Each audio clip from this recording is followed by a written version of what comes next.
After weeks of disruptions in Tshwane, the Metro has secured a permanent interdict against the striking employees. Now, workers affiliated with the South African Municipal Workers Union embarked on an unprotected strike over a month ago, and you will remember this. Workers want a 5.4 wage increase, which the Metro says it cannot afford. The strike has seen more than 100 workers being dismissed. But for more on this, we're joined now by Mayor Cillier Brink. A very good morning to you, Mayor, and thank you so much for your time today. So this is not the first time that you have been to the courts. On the 28th of July, you had received an interim interdict, but now, a couple of days ago, you've received a permanent court order. What is the difference then between these two, and what does this court order allow you as the Metro to do?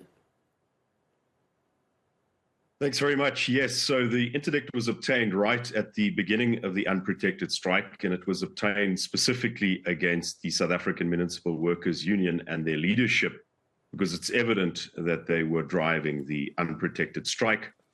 And what it permitted us to do was, if there is evidence that the interdict was being breached, we can bring a contempt of court order and have effectively the leadership of some who were arrested. We did try to do that several times. Unfortunately, the burden of proof is very heavy. Now, what happened on Friday was that the interdict has been made permanent. And so, it belies any claim by some that there is no unprotected strike or that they're not driving the unprotected strike, because the order was granted against them.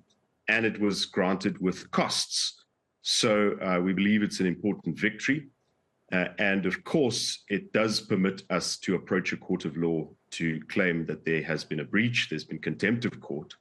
And we hope that it assists in normalizing the situation so that we can return services to residents, because that's really what this whole thing is about. It's about the residents. As you mentioned, some who says that they're not the ones behind the strike. They're saying that they're not really embarking on an unprotected strike, but that workers who do want to go back to work are being intimidated. How are you dealing with that lack of accountability? Because it's like you're chasing shadows. Yes, it's incredibly difficult, and it's not that the majority of workers are in fact participating in the strike. At its height, only about 20 to 30% of the workforce did participate, although in services such as water and electricity, which makes it incredibly difficult for the city. What has had a far more devastating impact on city operations have been the criminal attacks on services, personnel, and infrastructure, arson at landfill sites, intimidation, assault, attempted murder. Each time a waste removal truck is torched, the contractors withdraw from that particular area, causing a backlog and causing waste to pile up. And so we've made it very clear, and I've said to the Minister of Police, that this cannot be treated as a labor dispute anymore or an internal security issue. It is an issue of the rule of law. We need crime intelligence to come in to intercept calls and messages to find out who is orchestrating these sophisticated criminal attacks on the city and our infrastructure.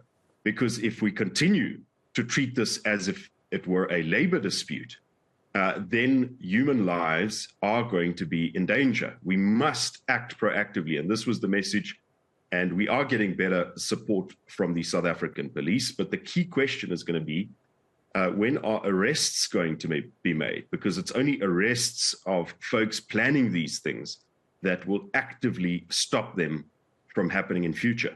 You've clearly outlined two processes that seem to be playing themselves out here. One being the issue of crime intelligence and security, and the other, the yet still unresolved labor dispute. Now, you're calling for the workers to come back to work, but you are still not able to give them, as you say, the increase that they want. How are you expecting this to play out? That they should go back disgruntled, that the agreement, the wage agreement that was put in place is actually not going to be put into effect? So I think that the majority of workers understand that this unprotected strike and the campaign of violence, intimidation, and criminality that has accompanied it has worsened the city's financial position. And the simple fact is we don't have the 600 million rand to pay in salary increases. The city is already in financial distress. Even the bargaining council acknowledged that. How we see the situation playing out, we want the matter expedited before the Labour Court so we can have a proper assessment of the city's financial situation so that the dispute can be resolved as soon as possible. But at the same time, as I mentioned, the labor law mechanisms in this case is not going to determine whether services continue as per normal. It's going to be law enforcement. Because there is sufficient reason to believe that some and their leadership of different factions have lost control of the situation. They certainly started it, but they've lost control. And the real risk is that this strike is being hijacked by criminals with their own political and economic agendas, and that the only way you're going to break this is by effective law enforcement. We'll leave it at that for this morning. Thank you so much, Cillier Brink. That's Cillier Brink there. He is the Tshwane mayor, saying that this particular strike has been hijacked by other forces.